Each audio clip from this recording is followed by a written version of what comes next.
Etxean egunero, baina ondino ez dozu berarekin gelditu izan nahi. Bidal ezazu irakurtzeko hitza, egizu harpidetza, bihotzak badinotzu, zurea dala hitza, zadalako zazoia, bidali eiozu gutuna.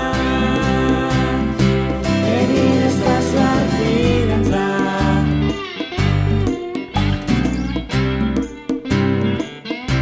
Gustoko dutitza,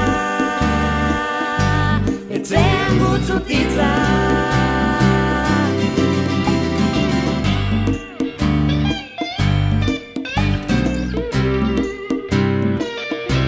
Gustoko dutitza.